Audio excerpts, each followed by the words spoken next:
Joe Piscopo, that's Mr. Springsteen. I stepped on the after party, took a fender, and I said, it's a state law. You got to do some Springsteen on the stage. And Jimmy Fallon and I did a little Springsteen together. And Steve Adubato, appreciate this, as we're at the red carpet. Steve, I know you, when you go to your event and you have your openings for your television shows. And welcome, Steve. And how are you, my friend? Welcome to the show. Forget about me. Let's talk about you. No, listen. Now, when you say what? I was proud of you. Oh, thank you, brother. That's so sweet. I tell you, we had such a great time. By the way. Thank you. It was great. It was an event. I was so proud to be there. And me, you. I think we're very similar, Steve. It's like no, you're humble. I'm not. But go ahead. No, I'm not. But when you walk, like I know when you do you got to do the press thing. You got to do the press thing. And I'm going, I don't want to do this. I don't want to. So I'm waiting, and I'm waiting on the Today Show, who completely dissed me. But that's a whole other story. So I got a bottle talk. You talk to somebody, and I saw Matt the night before. See you tomorrow, Joe. Great. No one cared. So it was like so that who shows up? Jess goes. She goes. Yeah, Jon Bon Jovi's there. I said, get out of here, Jon Bon Jovi. And how. But that's a friend of yours. No, but how nice of a guy is Bon Jovi? So this guy, like a legitimate, nice Jersey guy who never forgot where he came from, and does so much for charities. Does so much. Tremendous amount for people who are dealing with hunger issues, the poor. Yeah, man. Just a good. And so we had the greatest talk, and he credited his wife for doing that. But and he looks great. He doesn't age. He's like you, Adubato. He doesn't age at all. Well, I've had some work done. He hasn't. Already. It's a good thing I didn't have work done, so I could do the Sinatra character without makeup. I tell you, I never had quicker makeup than last night. Usually in the old days, I'd have to get hey, Joe, we'll put the jowls in. Hey, Joe, we'll put the bags. We'll do this. I said, wait, I got all that now, man. I don't need any makeup, brother. Great. So just put a wig on my head. And the shot of you and Eddie Murphy, the photo? Yeah. Where did it come in? The one that I took? The one, the shot that I retweeted. Yeah, thank you. I thought, man, these guys look good. Well, I tell you, Eddie looks good. He's in shape too. And then he goes like this. He goes, "Oh man, you've been working out like I've been working out because you and I try to stay in shape for crying out loud." Especially as you get ready for events. You notice you work out more. Yeah. Well, yeah. You know what? I thought this, Steve Adubato. We're about to do. I haven't been to SNL in like 25 years, maybe. I was there I was at their 25th, but I just don't go. And I thought of it as kind of a high school reunion. And am I going to look like a mess? You think like you're going to look like a mess? Yeah. I always notice when I go back to my high school reunion, I'm looking around. I'm like, those guys are older than I am. I look better than them. I'm like, stop. That's narcissistic. But you look great. It was great. And I was proud of you and the way you handle it from A to Z. Hey, so I just want to say that. Steve, thank you, brother. Coming from you, I appreciate it. Can we talk for a second? Chris Christie, and I kind of get vilified when I say I like Chris Christie on the show, and then Frank will say... Nothing to be vilified. Well, they say he didn't do this, he didn't do that, he didn't do this. Yeah, a lot of people don't do a lot of things when they're in the game. Yeah, I know, but here he is. What I love about it, and I don't think I'm off base. We're Jersey guys, and we acknowledge New York is New York, no other place in the world. But when you're living in a state and your governor is the top 4 presidential contenders for 2016, isn't this something we could, be enthused about? Put it this way. He's in the game. He's in contention. That doesn't mean that, Chris Christie is a friend, and I like him, and I've known him a long time, interviewed him many times. That doesn't mean that I don't have disagreements with him on the issues. It doesn't mean that there are times when, and he handles himself a certain way in public, that I would say to myself, well, I would handle it a different way. The problem is I'm not running for president. He is. And whether we have these conversations on the air, if I'm talking to the governor, or off the air, the bottom line is he is in the arena. He makes those calls. And the fact is he's in contention. He's in the game. And people counted out Bill Clinton after Jennifer Flowers. People counted out George Bush. People counted out, remember, John McCain. He's done his campaign. Everybody quit, and he won the nomination. The point is, it's way off. Chris Christie's in the game. Mistakes have been made, but that's what happens when you are in the game, and you still can win the Super Bowl because at the end, you don't know if the other guy's going to make a bad call.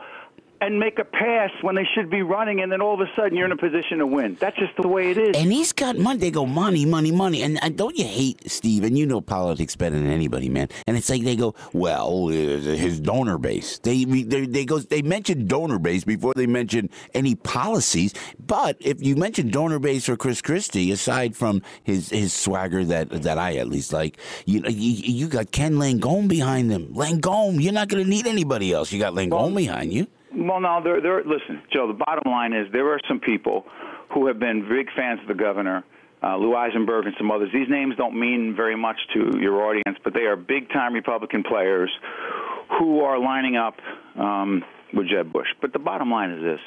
Oh. Those people, if, in fact, the polls start moving around and Jeb Bush makes a mistake. Look, I'll give you one issue. Yeah. One issue that could turn on Jeb Bush and on a dime. Yeah. This issue of quote-unquote Common Core. It doesn't sound like much, right? Common Core, federal national education requirements, which in New Jersey translates to these so-called park tests, which our kids are 10 and 12. Our sons are taking them. Listen, I'm not going to get on a rant about it, but I know this. I know that it's untested. Excuse me, I'm talking about a standardized test. I know it's going to be done on a computer. I think they're spending tremendous amount of time on getting ready for the test, and I don't know the price our kids and our teachers are paying for that right now. I don't know if we should be doing that. And I know this. Jeb Bush has been all in on these standardized tests, and I can tell you this. This election could turn on that issue, and all of a sudden Chris Christie could be in a position to take advantage of that, and all of a sudden those big donors, they start hedging their bets. So my point is, it's early, Joe Piscopo. It's early. Yeah, it's so funny. Sarah Palin was there last night. Steve, I was talking to Sarah Palin was there. So was she on the teleprompter? No, you know what? I know. Sorry. I thought they were talking about serious people. I know. No, I know. We were. Not a fan, Joe. Not a fan. I mean, she looks good, but I'm not a fan. Listen, I feel the same way, man. So listen. So it's so weird, and that's why it's nice when you interview folks. You know, like Bob Menendez. And I have to say this as our United States doesn't look good, but I am a fan. No. So but the senator, United States Senator Bob Menendez, he's not well liked in every circle. But you talk to him, you bring out the best. He is brilliant, and he's doing a great job, by the way. So Sarah Palin's there. I said this earlier, and I go over and I say, could not have been more charming, man, charming. And we were talking to John LaBouche, former congressman. Former congressman from Long Island. Yeah, right? I'll tell you what, I was so impressed, and I, like you, wouldn't have thought twice about it, you know? Yeah, I'd say, listen, I don't want to get on a Sarah Palin thing. Here's the problem with Sarah Palin. She gets in a public situation, and you throw a little red meat at her. She's one of the meanest people I've ever heard. If the president cured, no, I don't want to say this to anyone suffering out there with their family. If the president cured cancer, she'd smell a conspiracy. And I'm not joking. She gives him credit for nothing. I'm not an Obama fan, but she gives him credit for nothing. He's responsible for everything. Yeah. She is a one-trick pony, and I'm not impressed. I know. Get in there and run, Sarah Palin. Get in the ring like Chris Christie. Get messed up, debate on the issues without your teleprompter, real ideas. Her and Michelle Bachmann, two peas in a pod. Steve, I don't know if there's a brain between them, but that's I love it. I love it. Hey, it's President's Day, and I understand you're offering our listeners some leadership tips inspired by Abraham Lincoln. What are you doing? Well, I'm writing a book called Lessons in Leadership, which comes out later in the year. Okay. Plug. And I've got a new blog called Lessons in Leadership. Go on my website, that's a hyphen, deliver.com. You click on Lessons in Leadership. Is sitting right there. Lessons in Leadership, stand-deliver.com. I got my top 10 leadership lessons. One of the first ones, Joe, you'll appreciate this. Yeah. Things go wrong, you as the leader take responsibility. Things go right, give the credit to other people. Sounds simple enough, right? Yeah. Why is it that every time something goes wrong, Jim Dolan, right? Yeah. The owner of the New York Knicks, he writes the email to the 72-year-old fan who just wrote and said, hey, Jim, I've been a Knicks fan for 50 years. The team sucks. I don't like your leadership. Listen, I'm still a Knicks fan, but I just don't like you. Jim Dolan writes the email back saying, I think you're an alcoholic. I think you're a miserable guy. Your family must hate you. Then he can't even apologize. And in his public statement, he says, you know what, the guy caught me at a bad time. He blames the guy for sending email to him saying the Knicks suck. Here's my point. You know what leaders do? they take responsibility for their own actions, Joe. Yeah. We all make mistakes. We all screw up. That's what I'm looking for a little bit in leadership. When I needed some inside information, by the way, I called Steve I was on Fox, on my way to Fox, and I saw you on Cavuto. Tried to give you a little business. Yeah, and you know what? I skirted that issue. Thank you that we chatted about. But you know what? Thank you first of all, because you gave me the right people to get in touch with, and I did.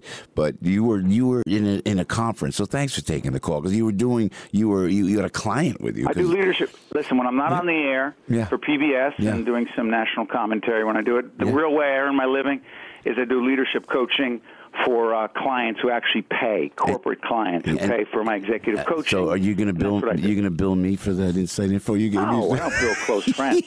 I shouldn't say that, because my clients can be like, "Why are you billing?" Yeah, that's going to happen. I shouldn't say that. I'm sorry. Steve, keep up the great work. Steve Adubato, you got to check out Steve, PBS anchor, New Jersey political analyst. Forthcoming book is Lessons in Leadership. If you Google Steve, you can get all the great information. Stand-delivered.com. Plug. There you got it, Steve. Anytime. And Stephen, thank you. Have a great day. Give my love to the family. Congratulations on the 40th, Joe. Yeah, God bless you, Steve. Thank you so much.